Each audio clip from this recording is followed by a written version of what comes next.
Hey, and welcome back to this feature in the basics track here as part of our LTCC Teaching and Learning Onboarding Experience. Today I'd like to talk to you a little bit about the issue of academic freedom and its connections to suggestions for improvement that we all receive in our time here as a faculty member at LTCC. So just to define academic freedom is an important foundation of the faculty profession. It's enshrined in principles of the AAUP, or American Association of University Professors.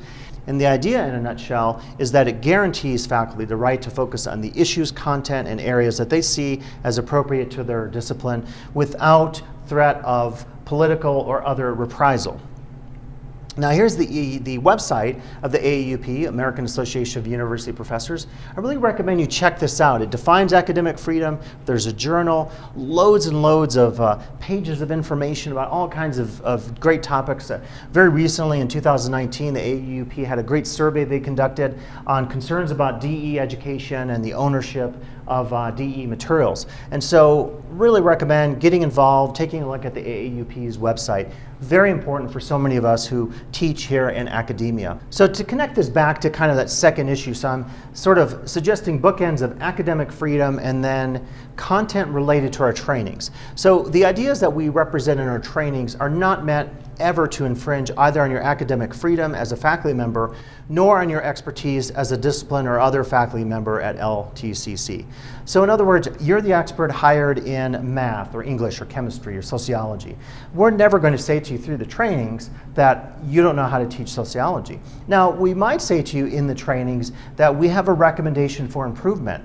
And this is not news. We have evaluation procedures for all of us on campus, including not just faculty, but administration, classified staff, and directors.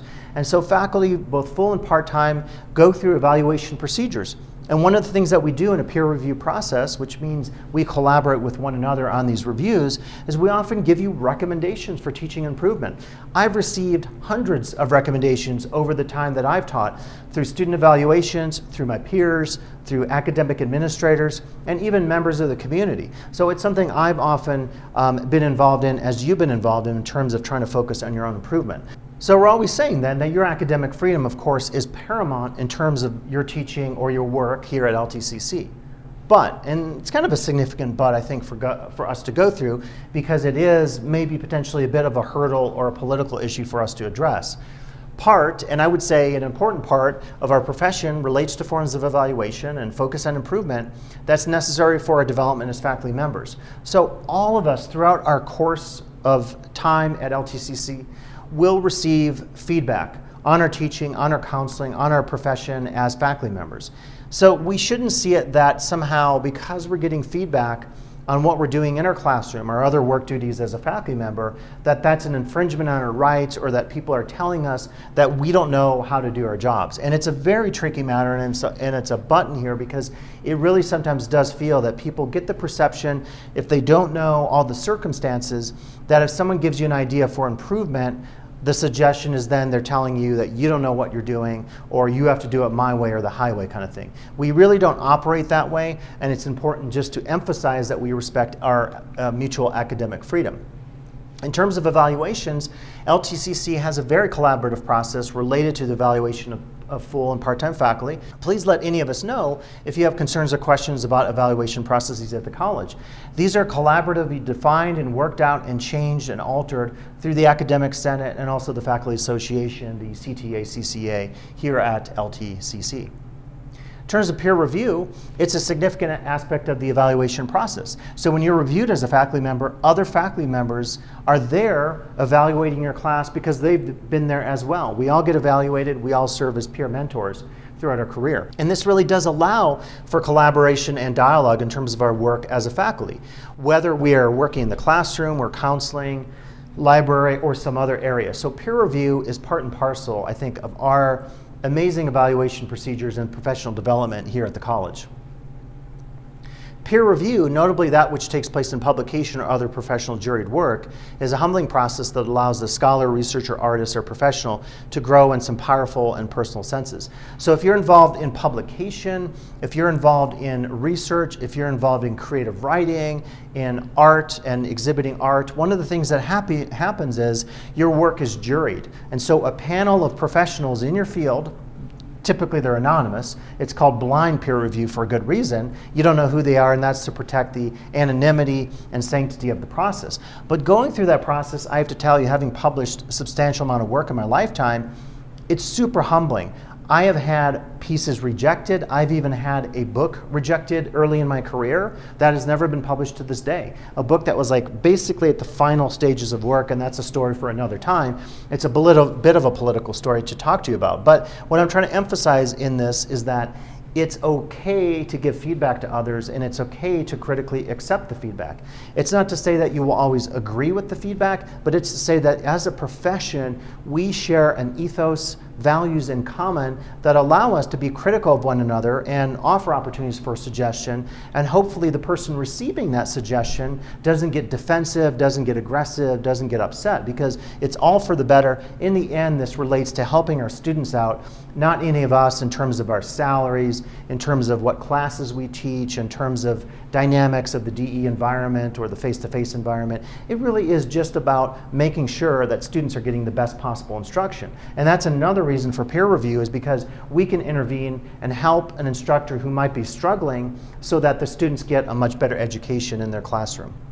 I want to say this is about positive ideas for improvement. Let's keep these positive ideas in mind when we focus on some aspects of our work that may need improvement in some sense.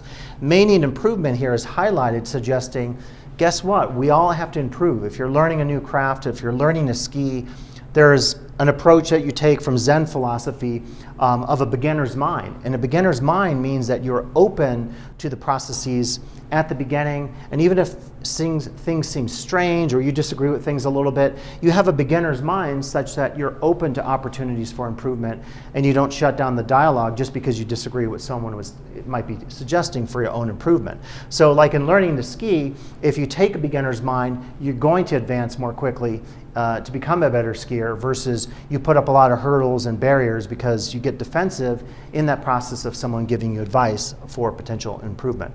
And so but you're telling me that is, you're telling me how to teach my own class. No, not at all. But as part of a lot of efforts at LTCC, we have to focus on quality. And part of focusing on quality is sometimes identifying problems in all of our work and acting on those problems. So we're actually not telling you how to teach your class, but sometimes it can appear that way.